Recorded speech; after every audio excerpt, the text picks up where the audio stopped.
नमस्कार, स्वागत आहे तुमचं सुषमाज किचन मध्ये। आज आपण खास घरच्या घरी मार्केट सारखा चिवडा मसाला तयार करणार आहोत। हा मसाला जर तुम्ही तयार करून ठेवला तर पोहेचा, मुरमुऱ्याचा, भाजक्या पोहेचा तसंच मक्याच्या पोहेचा कोणताही चिवडा अगदी चवदार चविष्ट होतो।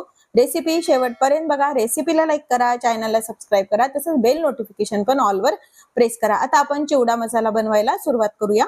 पण खास दिवाळीसाठी कोणताही चिवडा बनवण्यासाठी चिवडा मसाला तयार करतो। त्यासाठी इथे मी 2 चमचे धणे घेतलेले आहेत। यात जे प्रमाण वापरलेले आहे याच 2 चमच्याने मी सर्व जिन्नस घेतलेले आहेत। यामध्येच आपल्याला 1 चमचाभर जिरे टाकून घ्यायचे। गॅस कमी करायचा आहे आणि त्याच 2 चमच्यानी बडीशोप टाकून घ्यायची आहे। इथे मी लवंगा घेतलेले आहेत। 10 ते 15 लवंगा यामध्ये टाकून 10 ते 15 लवंग टाकून घेतली। 1 इंच दालचिनीचा तुकडा टाकून घ्यायचा आहे। चमचा आपण बडशोपला वगैरे वापरलाय त्याच चमच्यानी अर्धा चमचा मिरं टाकून घेतले। लवंग आणि मिरं त्याच चमच्यानी अर्धा चमचा घेतलं तरी चालतंय आणि हे सर्व जिन्नस छान आपल्याला खमंग असे भाजून घ्यायचे। हा मसाला वापरून तुम्ही पोहेचा चिवडा, मुरमुऱ्याचा, भाजक्या पोहेचा कोणताही चिवडा जरी बनवायचं म्हटलं तरी अगदी छान टेस्ट येते। यामध्ये ड्राय कांदा जर असेल तुम्ही तर तो कांदा पण यामध्ये सुकवलेला कांदा आणि सुकवलेला लसूण जर असेल तर तुम्ही ते वापरू शकता। माझ्याकडे तो शिल्लक नसल्यामुळे मी यामध्ये वापरत नाहीये। किंवा मग पावडर पण मिळते मार्केटला, गार्लिक पावडर किंवा मग ओनियन पावडर, ती पण तुम्ही यामध्ये वापरू शकता। हे छान भाजून झाले। आपण गॅस बंद करून घेऊया आणि एका ताटामध्ये काढून थंड करून घेऊया। तर हे भाजलेले सर्व साहित्य आपलं थंड झालंय।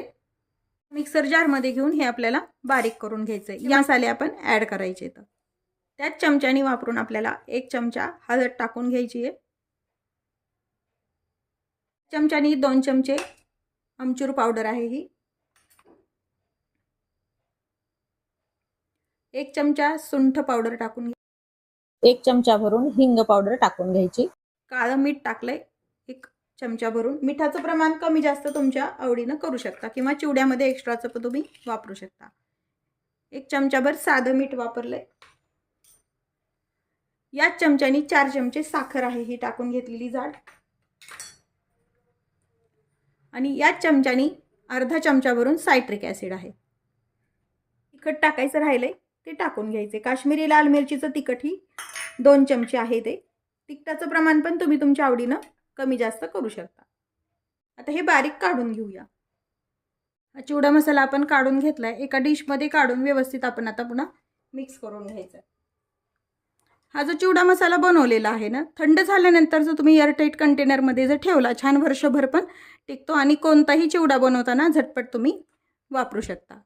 या पद्धतीने चिवडा मसाला नक्की करून पहा। तसेच रेसिपीला लाईक करा, चॅनलला सबस्क्राइब करा आणि बेल नोटिफिकेशन पण ऑल वर प्रेस करा।